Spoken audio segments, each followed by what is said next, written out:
C'est un festival qui a commencé aujourd'hui et qui se poursuit jusqu'au 9 décembre, le Festival des Nuits d'Orient, avec de nombreux événements. Je lisais tout à l'heure, on ne va pas faire le catalogue de tous les événements, ce sera un peu fastidieux, puis barbant, hein, puisque maintenant sur le net on retrouve tout en tapant Festival Nuit d'Orient.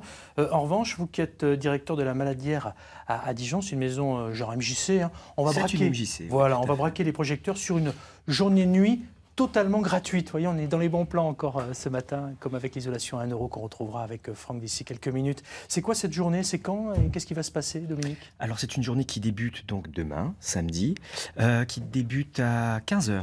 Donc à 15 h, donc de 15 h à 18 h, en fait, c'est un après-midi des familles. Donc c'est un ensemble d'activités qui ont lieu sur l'ensemble de notre maison, qui est sur 2 bâtiments, et dans lequel on va proposer un ensemble d'activités, que ce soit des contes, du bricolage, faire de la pâtisserie, de la nourriture, enfin bref, passer du bon moment en famille. Ouais, j'ai vu, c'est vraiment pour tous, c'est ça qui est important, parce que on peut se dire, oh là, c'est un peu élitiste, parce que c'est vrai que le titre, et franchement, l'affiche peut paraître voilà, un peu particulière. Moi, j'adore l'affiche, hein, attention, hein, c'est pas joli, ça. Oui. Mais c'est vrai qu'on peut se dire, bon, oui, c'est peut-être pas ouvert à tous, alors que bien au contraire, il y a beaucoup d'événements, c'est pour ça qu'on voulait se focaliser sur celui-ci.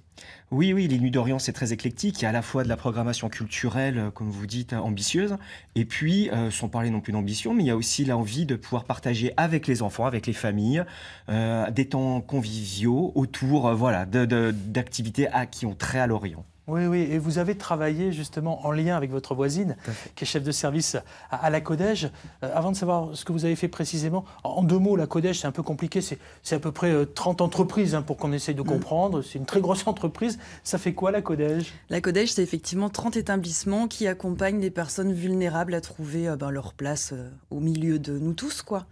Donc de grandes actions à la Codège, le pôle handicap et le pôle social.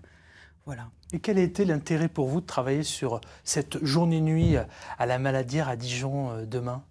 C'est la manière dont on travaille à l'espace socioculturel de l'association ACODEJ. C'est-à-dire que l'idée de ce service, c'est d'amener les personnes en situation de handicap vers la culture avec les autres. Donc en travaillant avec la Maison Maladière, eh bien, on est au cœur d'une structure qui est ouverte à tous, où les personnes en situation de handicap ont leur place voilà, autant que les autres, et où on a pu ensemble monter des projets culturels riches et forger de belles rencontres, parce que la journée elle est demain, mais en fait on y travaille depuis 3 mois. Oui, j'imagine que ça se fait pas comme ça en claquant des doigts, forcément. Donc, il y a eu beaucoup de rencontres en 3 mois. Et qu'est-ce que vous faites concrètement demain, vous, avec vos bénévoles de la Codège et vos personnes en situation de handicap, en compagnie de Dominique et de tous ces bénévoles? Alors nous, demain, on va inaugurer l'exposition Lightness Orientale, qui est une exposition de calligraphie. Il y a eu donc des ateliers en amont avec une professionnelle qui s'appelle Salima Lekouara, qui est calligraphe, avec qui ils ont fabriqué 5 lampes, des lampes en forme de serre. En fait, ce sont des serres dans lesquelles ils ont calligraphié.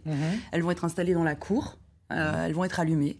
Et tout autour des lampes, Salima Lekouara va installer ses œuvres à elle, ses œuvres professionnelles. Voilà, ça fera une belle et grande expo. Et en début de soirée, on va servir une soupe traditionnelle, une harira, qui aura été confectionnée dans la journée. Je reviens sur la calligraphie. Je précise que nous avions un calligraphe sur ce plateau il y a quelques jours, qu'en replay sur France3.fr, en allant sur YouTube, sur la chaîne de la matinale, vous retrouverez les explications du calligraphe pour ceux qui auraient un petit peu de mal, n'est-ce pas? C'est grosso modo un peintre des temps anciens, hein, je vais faire simple. Oui, c'est l'écriture, c'est la peinture. Oui. En tout cas, il y a d'autres événements qui ont lieu dans cette journée. Celui-ci en est un, en partenariat avec la Codège, mais il y a des bénévoles qui ont bossé sur plein d'autres choses, Dominique. Alors des bénévoles, des associations également, puisqu'on a des associations copains, on va dire, qui participent également autour d'un atelier, par exemple, autour de la cosmétique. Donc c'est comment confectionner ces produits de beauté, on va dire, sans avoir à acheter en fait dans une grande surface voilà, des produits classiques, donc à partir d'éléments naturels. Il y a également de la confection de bijoux, de talismans. Il y aura des contes. Il va y avoir de la musique. Il y a quelque chose que j'ai noté, moi. Ça s'appelle les gueuloirs. Les gueuloirs. Alors, c'est un terme emprunté à Flaubert, en fait. Et l'idée, c'est de déclamer un certain nombre de ce qui passe à l'esprit, en fait. Et là, ça sera très à l'Orient. Et en fait, c'est accompagné également par un musicien.